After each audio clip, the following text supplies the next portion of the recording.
มาพออีกเทื่อนึงพี่น้องนี่ก็งานศพของลุงกันดีอยู่บ้านเก็บโพนเด้อพี่น้องเ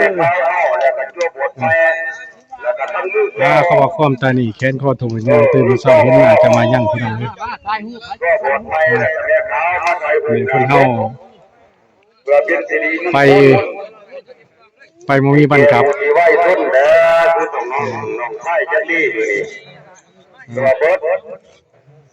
ประเพณีของประเทศลาวพี่น้องของไปเอาเข้ามาดูเข้ามาใครเว้ยมันไฟเราก็อายุใครเบิดคนเฮาชุดท้ายก็ไปทุกคนบ่มีไผหนีจากบ่มีไผหนีพ้นสังขารเบิดน่ะ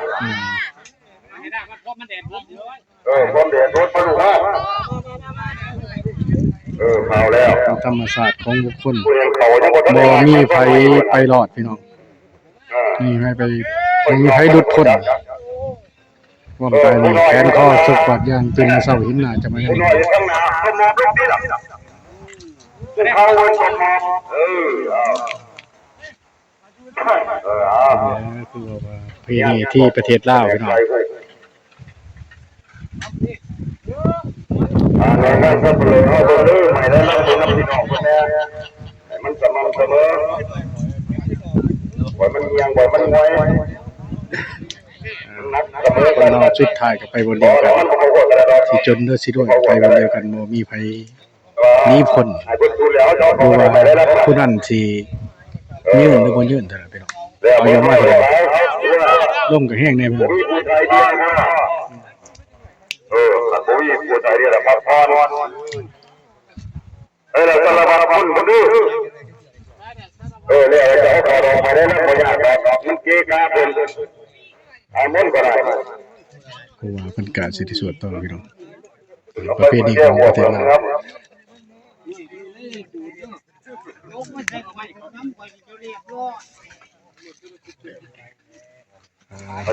คนนี้บ่คน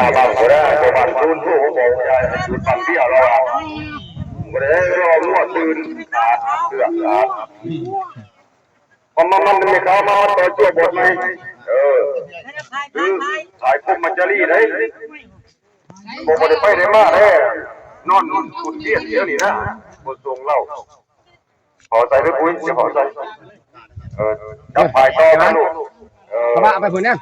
ไปไกลไปหมอง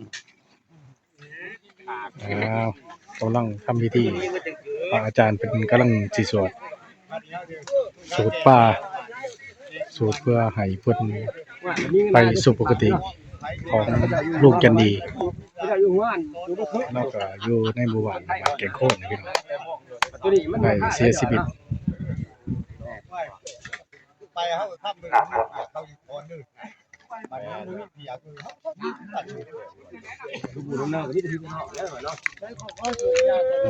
พี่น้องเอ้ยบ่มีไผหนีพ้นได้ดีดอกน้ำยาแล้วเขาบทไม่ต้องสู้บทไม่น้ำยา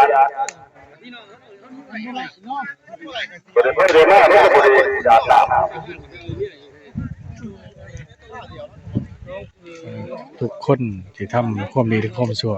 สุดท้ายก็ไปวันเดียวกันถ้าไปคนดีก็เอาความดีไปถ้าเฮ็ดความชั่วก็เอาความชั่วไปนะพี่น้องเด้อแต่ละคนเฮาต้องมันทำความดีไว้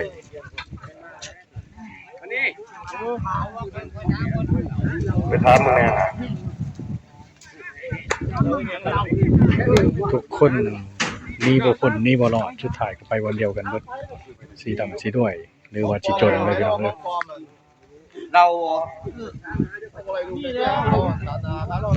บ่แม่นเราของปลอมสีปลอมนี่แหละเพิ่นก็นั่งมาตาสังเรียกว่าสูตรป่าอยู่ทิศส่วนกุศลแล้วบ่อุทิศส่วนกุศลให้เพิ่นไปพบดีพบหน้าต่อไปเด้อพี่น้องเด้อคลิปนี้ก็พอสำเร็จแล้วพี่น้องฝากกดไลค์กดแชร์เด้อครับโบวาดาเด้อพี่น้องทางแฟนเพจคำโบต้องยินเด้อพี่น้องเด้อเอาคำว่าสบายดี